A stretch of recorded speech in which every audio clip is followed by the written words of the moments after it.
Halo Sobat Joker, kembali lagi bersama saya Jelas Joker yang akan mereview beberapa saham swing trade yang akan saya share dan juga performa saham-saham ini terkait swing dan potensi maksimum dan resikonya.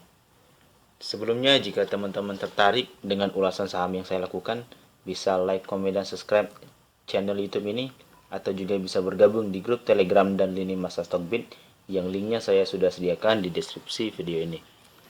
Langsung saja kita mulai review swing trade berdasarkan analisa teknikal Sobat Joker Trader.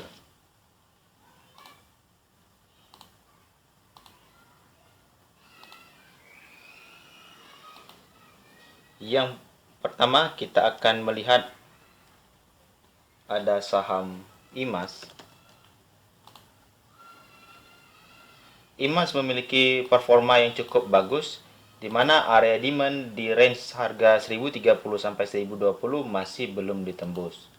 Kemungkinan besar dia akan membentuk pola head and shoulder, inverted head and shoulder, dengan potensi dengan dua skema yang saya lakukan.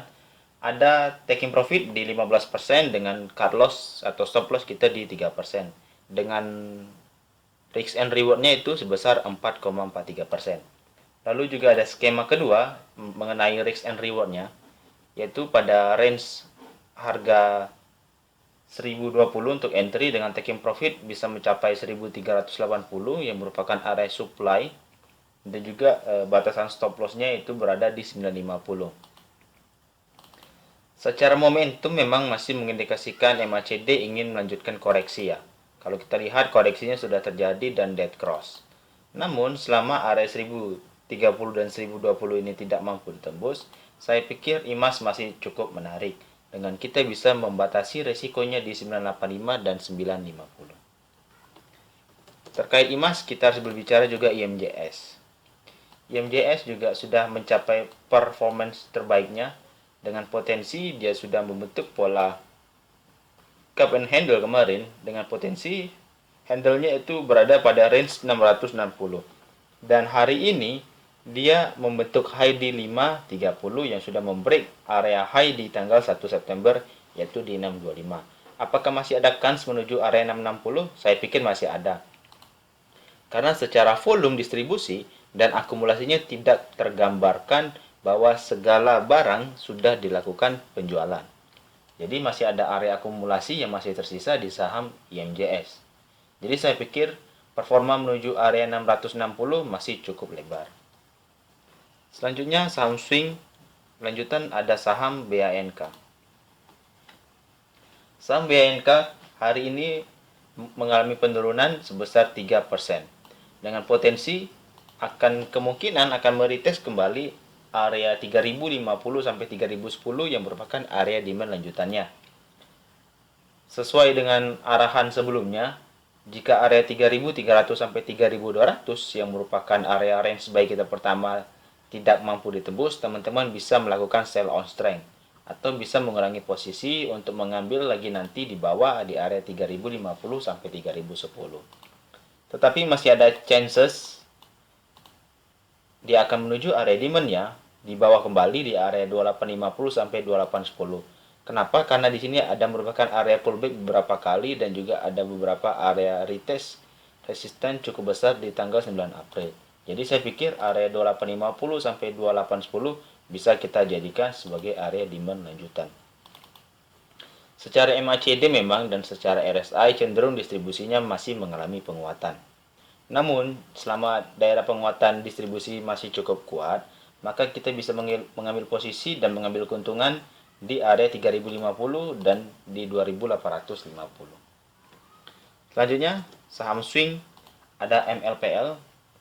MLPL sudah berada pada posisinya dan sudah berada pada range 2486 dan di 498 ya. Yang salah satunya merupakan area supply yang mampu ingin ditembus. Kalau kita lihat dan tarik lagi ke bawah, di sini ada range buy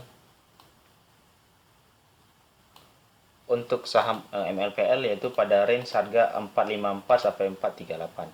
Selama area ini akan dites kembali, teman-teman bisa melakukan entry kembali di sini.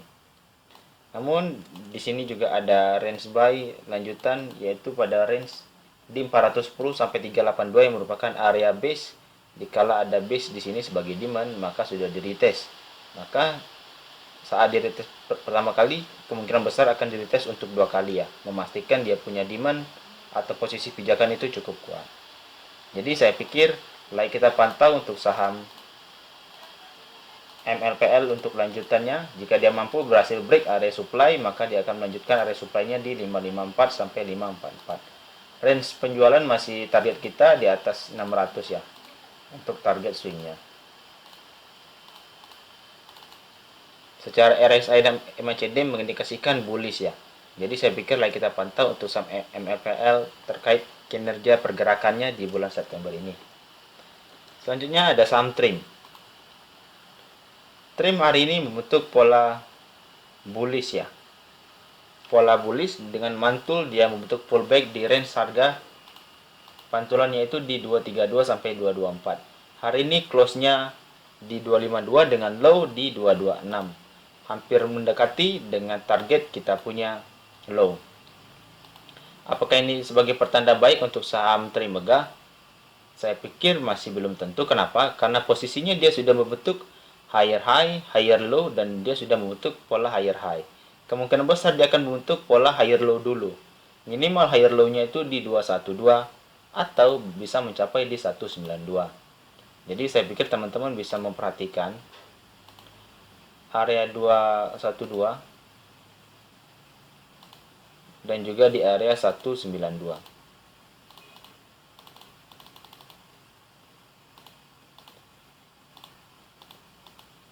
Insight untuk saham TRIM Megah nantinya dia akan menjadi underwriter saham Gotoh dan juga salah satu kompetitor dari emiten lain yang sekuritasnya sudah listing, yaitu di Panin Sekuritas. Jadi saya pikir TRIM Megah masih cukup andil mengambil posisi untuk saham-saham terbaik ya. Dan posisi sekarang itu close di 252 dan cukup bagus ya performance-nya. Selanjutnya ada saham MMLP. MMLP merupakan saham swing yang sudah kita notice dan sudah close ya di 640. Posisi entry pertama kita sudah tersentuh ya di 615. Namun kita masih berharap jika dia bisa mencapai area 600 dan 590. Secara pola dia membentuk pola symmetrical triangle di mana posisi symmetrical resistance dan symmetrical trend support itu menjadi posisi yang sama sisi. Seperti bentuknya segitiga sama sisi, maka performance-nya kemungkinan besar dia akan menguji kembali area trendline resistance-nya. Jadi saya pikir 615 jika teman-teman ingat untuk melakukan pembelian, selamat ya. Karena saya baru melihat review kembali untuk saham update kita, saham swing. Jadi 615 memang terkena potensi pullback. Namun kita masih berharap di area 600 atau 590 untuk entry-nya. Berhati-hati, di sini masih ada area gap demand untuk saham MMLP dan patut kita perhatikan. Selanjutnya ada saham Bank New Commerce. Akulaku Finance mendapatkan pinjaman bagus ya dari Bank Permata cukup besar senilai 21,9 triliun. Jadi saya pikir kita pantang untuk saham Bank New Commerce di mana potensinya kita area buy itu di 1330 dan juga di 1235 sampai 1210 yang merupakan area gap demand-nya. Kalau kita lihat dari MACD dan RSI, tekanan sellernya masih cukup besar. Maka distribusinya masih mungkin berlanjut. Dan teman-teman bisa memperhatikan area 1330 untuk melakukan entry pertama kali. Targetnya masih sama di 1965 sampai 1885. Atau bisa mengikuti performance ya dari beberapa ulasan dan beberapa analisis dari sekuritas yang menargetkan bahwa BBIB nantinya berkisar pada area 3000 sampai 4000. Jadi teman-teman bisa mengambil posisi dulu bagaimana posisi entry yang tepat. Selanjutnya ada saham MTDL. Salah satu emiten teknologi yang berkecimpung di dunia digital ya. Kalau kita melihat dari tren lainnya masih cukup bagus ya. Masih belum ada patah tren. Namun kalau kita lihat secara rinci dan dia sudah patah tren jika kita mengambil garisnya di 16 Juli. namun itu tidak mampu menjadikan gambaran ya. Selama performance saham Metrodata ini secara volume juga masih cukup bagus. Indikasinya akan menyentuh lagi area demand di 2490 sampai 2440.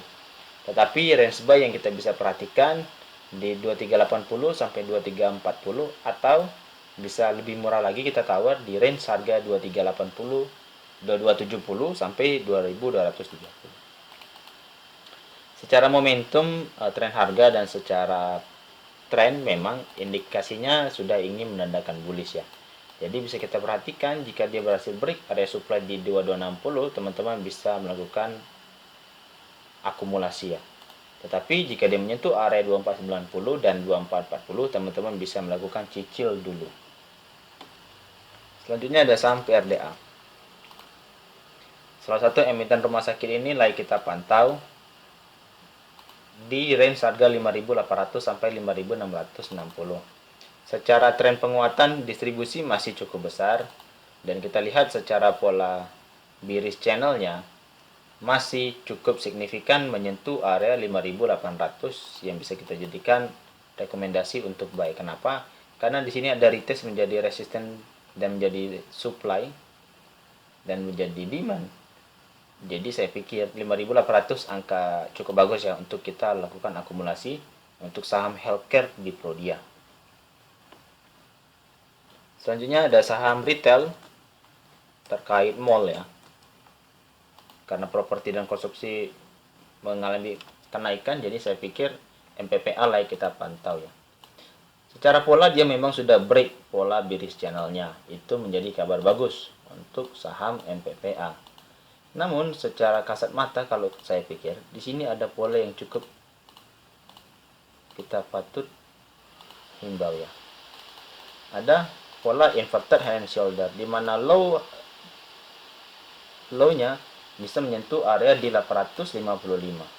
Maka kita bisa turunkan kembali di range 875, bisa kita lakukan rekomendasi beli. Maka kita akan turunkan dia punya area stop loss dan area entry-nya kita turunkan juga. Maka potensinya masih cukup besar jika kita melihat potensinya area supply dan area supply di sini. Maka kita hitung secara risk and reward. Jika kita entry di sini dan area penjualannya di 43%, maka risk and rewardnya itu masih di 4,81. Dengan risk yang kemungkinan terjadi, kita akan untung 43,5% dan juga mengalami kerugian sebesar 9%. Namun ada sesi kedua atau skema kedua kita dengan risk and reward itu di 11,14 dengan stop loss mungkin bisa mencapai 7%, dan juga kalau kita melihat taking profit bisa mencapai 88%. Atau kita mau pakai skema yang ketiga di mana risk and rewardnya kita buat sama dengan taking profit di high-nya kemarin yaitu di 1270. Maka performance risk and rewardnya bisa di 4,81 dengan top loss meminimalkan resiko di 8-9% dengan target profit di 43%. Ingat momentum MPPA ini sering berkaitan dengan hari-hari besar, di mana sebentar lagi ada hari akhir tahun dan hari Christmas ya, atau hari Natal yang kita tahu. Jadi kemungkinan besar saham retail akan mendulang keuntungan di posisi hari-hari besar. Selanjutnya kita berbicara konstruksi yang hari ini cukup memberi panggung ya. Waskita sudah saya cukup riset sejak di 5 April 2021. Secara pola sudah saya melakukan riset dan secara pola dan volumenya sudah mengalami kesamaan saya pikir. Kalau kita lihat secara tanggal 7 September dengan tanggal hari ini terdapat signifikan kesamaan di mana posisi base-nya sudah menyentuh area supply atau area resisten terbaik di tahun lalu, dan secara volume akumulasinya sudah hampir mirip ya. Apakah kemungkinan akan mengulang sejarah atau repeat history? terkait saham konstruksi yang akan manggung di 2022 dengan jaminan bahwa kasus COVID-19 tidak akan lagi bertambah. Masih ada angin segar kalau kita ambil time frame jarak dekat, karena volume hari ini cukup besar, maka performance kemungkinan besar dia akan membreak ya area 955 sampai 925,